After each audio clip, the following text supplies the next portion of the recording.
Hello friends. তো দেখো আজকে আমার বাড়িতে এসছে আমার বোন, আমার দু বোন এসছে, আমার মেজো বোন এসছে, ছোটো বোন এসছে। তো তাদেরকে একটু দেখাই। এই যে হচ্ছে মেজো বোন আর এই যে ছোটো বোন। তো আমার ভিডিও করার কারণ হলো ওরা আমার জন্য কিছু সারপ্রাইজ নিয়ে এসছে, ঠিক আছে। তো আমি মানে ওরা দিতে চাইছিল, আমি বললাম দাঁড়া যাই সারপ্রাইজ নিয়ে আসিস, তো ভিডিওটা স্টার্ট করি তারপরে দিস। কেননা ওরা এখনও পর্যন্ত আমাকে সারপ্রাইজটা দেখায়নি। তো দেখি কি সারপ্রাইজ দেয়, তাই জন্য তোমাদের সঙ্গে একটু শেয়ার করছি। হ্যাঁ ঠিক আছে, দে আমার সারপ্রাইজ দে। আগে চোখ বন্ধ কর। চোখ বন্ধ করতে হবে?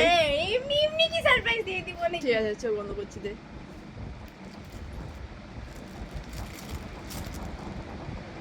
কত সুন্দর একটা জিনিস, সত্যি খুব ভালো হয়েছে এটা। দিদি দিদি আমি তোর জন্য একটা সারপ্রাইজ নিয়ে এসেছি। তুইও আমার জন্য একটা সারপ্রাইজ নিয়ে এসেছিস, দে। চোখ বন্ধ কর। এটাও খুব ভালো। আমার তো চকলেট খেতে ভীষণই ভালো লাগে। আমার দু বোন আজকে আমার জন্য চকলেট নিয়ে এসছে। এটা হচ্ছে ছোটো বোনের তরফ থেকে চকলেট, আর এটা হচ্ছে মেজো বোনের পক্ষ থেকে চকলেট। আর দেখো কতগুলো চকলেট এখানে লাগানো আছে ফুলের তোড়াতে।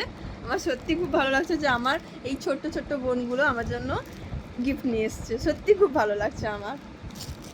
তো চকলেটগুলো খুবই সুন্দর, দেখো কত সুন্দর তোড়ার মতন, ফুলের তোড়ার মতন চকলেটগুলো সাজানো আছে। এটা হচ্ছে আমার মেজো বোন নিয়ে এসছে। আর এগুলোও আমি খেতে ভালোবাসি, এই যে, হ্যাঁ এটাও আমি খুব ভালোবাসি। তো টাটা।